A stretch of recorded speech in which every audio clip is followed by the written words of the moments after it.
اعوذ باللہ من الشیطان الرجیم بسم اللہ الرحمن الرحیم رب اشرح لی صدری ویسر لی امری واحلل عقدۃ من لسانی یفقہوا قولی اللہم صلی علی سیدنا و مولانا محمد وعلی آلہ وصحبہ وبارک وسلم۔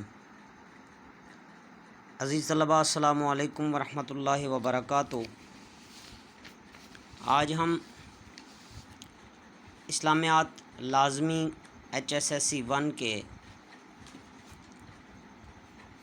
لیکچر نمبر 32 کی ابتدا کر رہے ہیں، جس میں باب دوم حقوق العباد کو آج پڑھیں گے، اور حقوق العباد میں آج اساتذہ کے حقوق کو انشاءاللہ پڑھا جائے گا۔ میں ذل حسین بحیثیت HOD اسلامیات آپ سے مخاطب ہوں۔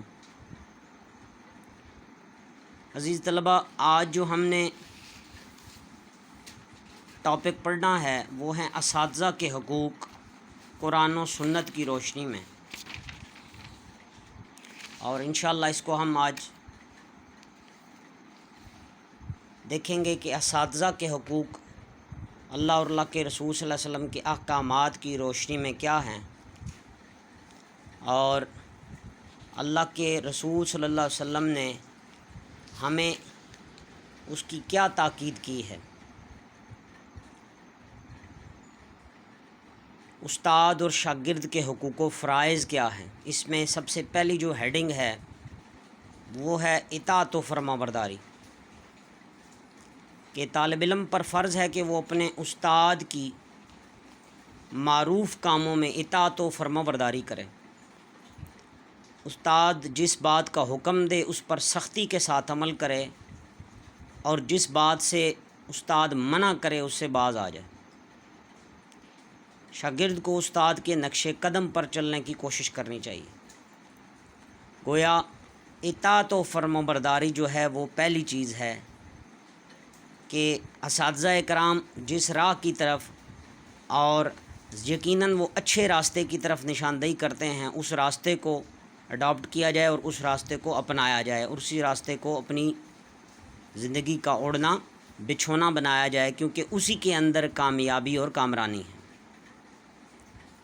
دوسری جو چیز بیان کی جا رہی ہے وہ خدمت گزاری ہے، کہ شاگرد کا یہ فرض ہے کہ وہ اپنے استاد کی ہر طرح سے خدمت کرے۔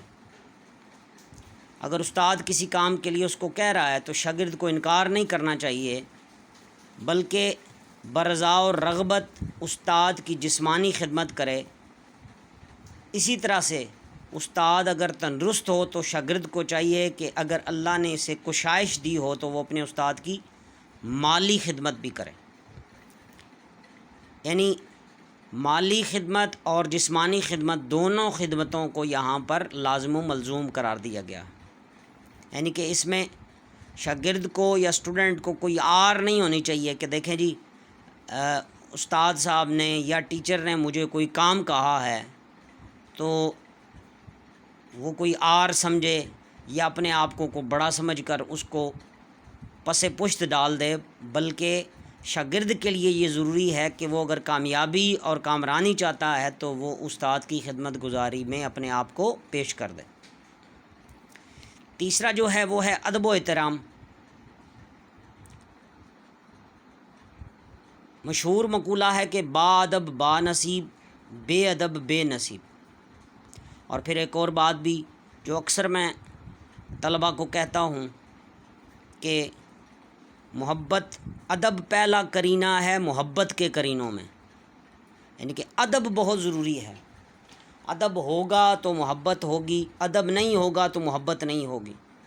یا آپ کہیں کہ جی میں اپنے اساتذہ سے محبت کرتا ہوں، تو محبت کا تقاضا یہ ہے کہ ان کا ادب و احترام کیا جائے، اور شاگرد کے ضروری ہے کہ وہ اپنے استاد کا ہر درجہ اور حد درجہ اہتمام کرے، احترام اور ادب کا مظاہرہ کرے، بے ادبی سے بچے۔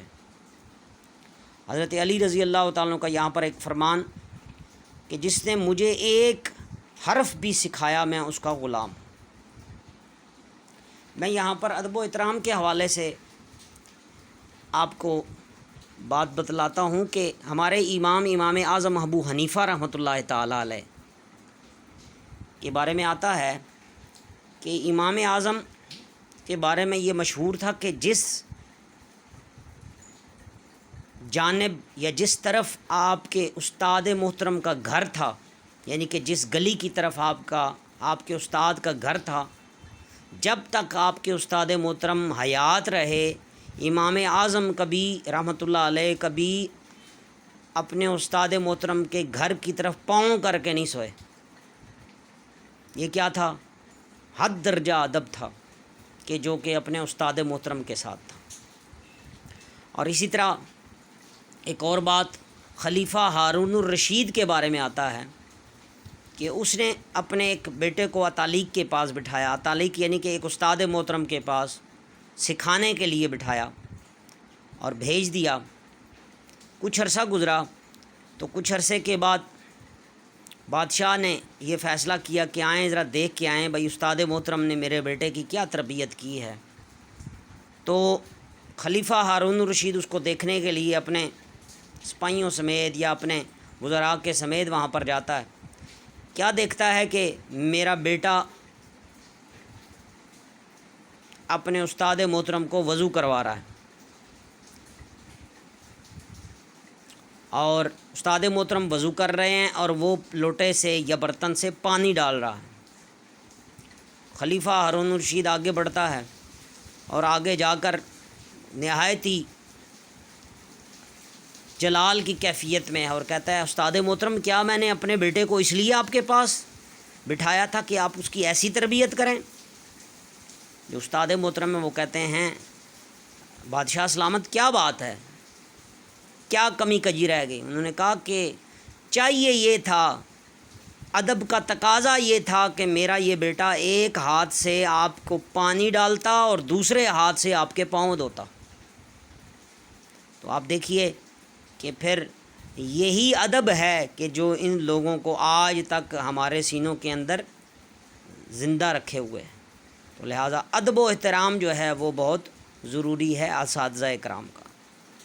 اگلا دیکھیے معاش سے بے فکری ہے کہ استاد محترم کا حق ہے کہ ان کے لیے معاشی بے فکری کا سامان پیدا کیا جائے، یعنی کہ معاشی بے فکری ہوگی، اچھی تنخواہ ہوگی، اچھا گزر بسر ہوگا تو وہ بغیر کسی فکر کے اساتذہ جو اپنے تلامذہ ہیں یا اپنے اسٹوڈنٹس ہیں ان تک اپنا علم کیا کر سکیں گے، ڈیلیور کر سکیں گے۔ لیکن اگر گھریلو حالات، معاشی حالات کمزور ہوں گے، دیگر مختلف مسائل کا شکار ہوں گے تو یہ پھر بڑے پرابلمز بنیں گے اور بہتر انداز میں استاد محترم اپنی بات کو شاگردوں تک پہنچا نہیں سکیں گے اس پریشانی کی وجہ سے یا ان مسائل کی وجہ سے۔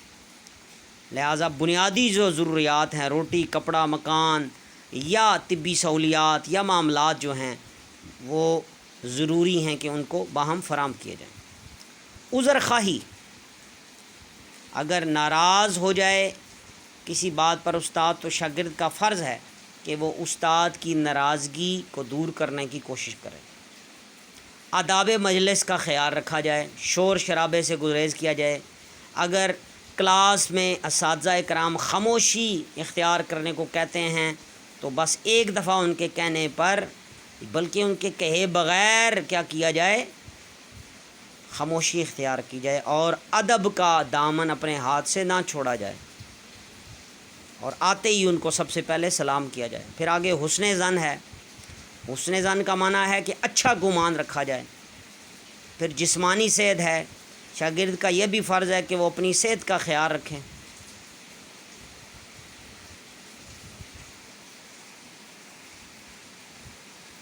یہ دونوں چیزیں یہاں پر بیان کی جا رہی ہیں، استاد اور شاگرد کے حقوق و فرائض، دونوں کے حقوق و فرائض بیان کیے جا رہے ہیں۔ آگے بری صحبت سے اجتناب ہے کہ شاگرد کو چاہیے کہ وہ اچھے تلامذہ کے ساتھ، اچھے دوستوں کے ساتھ دوستی کرے، اچھے طالب علموں کے ساتھ دوستی کرے تاکہ صحبت صالح کنا صالح کند اور صحبت طالع کنا طالع کند کے تحت، یعنی کہ اچھی صحبت ہوگی تو اچھا بنے گا، بری صحبت ہوگی تو وہ برا بنے گا۔ فضول سوالات سے پرہیز کریں، فضول سوالات انسان کو جو ہے نا وہ گمراہی کی طرف لے کر جاتے ہیں۔ بہت ہی کوئی ضروری سوال ہے، کوئی بہت ہی سوال سمجھنا ہے تو پھر وہ سوال کرے، اور وہ بھی جب استاد محترم اس کی کیا دیں، اجازت دیں۔ اعتدال پسندی، شاگرد کا یہ فرض ہے کہ وہ اپنی زندگی میں اعتدال پیدا کریں، پڑھائی کے وقت پڑھائی اور کھیل کے وقت کھیل کو اپنا شیوا بنائے۔ آقا علیہ السلام کا ارشاد ہے بہترین کام جو ہے وہ میانہ روی کا کام ہے۔ پھر اپنے ہم مکتب طلبہ سے حسن سلوک کریں، یہ نہیں ہے کہ اپنے کلاس کے اندر مار دھاڑ یا دیگر معاملات جو غلط معاملات ہیں ان میں انوالو ہو جائے اور پڑھائی کو پس پشت ڈال دے، نظم و ضبط کو پس پشت ڈال دے، ایسا ہرگز نہیں ہونا چاہیے۔ لہٰذا حسن سلوک بہت ضروری ہے۔ اب استاد کے فرائض ہیں اور شاگرد کے حقوق ہیں۔ شفقت و محبت کا مظاہرہ کرنا چاہیے استاد محترم کو طلباء کے ساتھ۔ دوسرا، نفسیات سے واقفیت، ہر شاگرد کو اس کی نفسیات کے مطابق ٹیکل کیا جائے اور اس کی طبیعت کے مطابق اس شاگرد کو لے کر چلے اور اس کو تعلیم دے۔ حکمت تعلیم، آقا علیہ السلام کا ارشاد ہے لوگوں سے ان کی عقل کے مطابق بات چیت کرو۔ ظاہر ہے کہ 5 انگلیاں برابر نہیں ہوتی اور ایک ہی کلاس میں علمی قابلیت کے حوالے سے طلباء برابر نہیں ہوتے، لہٰذا استاد محترم کو دیکھنا چاہیے کہ بچوں کو ان کے مطابق، ان کی ذہنی صلاحیت کے مطابق ان تک علم ڈلیور کیا جائے، خوش اخلاقی سے پیش آیا جائے، ایسے شائستہ الفاظ استعمال کیے جائیں اور بہتر الفاظ استعمال کیے جائیں کہ جس سے شاگرد کی دل شکنی نہ ہو اور وہ احساس کمتری کا شکار بھی نہ ہو۔ اخلاقی تربیت بہت ضروری ہے، شاگردوں کی اور اسٹوڈنٹس کی اخلاقی تربیت پر زور دے، کیونکہ اخلاق ہی جو ہے وہ اعلیٰ نمونہ ہوگا تو شاگرد جو ہے وہ اس اعلیٰ نمونے کو اپنا کر دنیا و آخرت میں بہتری کر سکے گا۔ تفویض علم ہے کہ جس قدر ہو سکے جو اللہ پاک نے اس کو علم عطا کیا ہے وہ اس سے بخل نہ کرے بلکہ وہ علم آگے شاگردوں میں منتقل کرے۔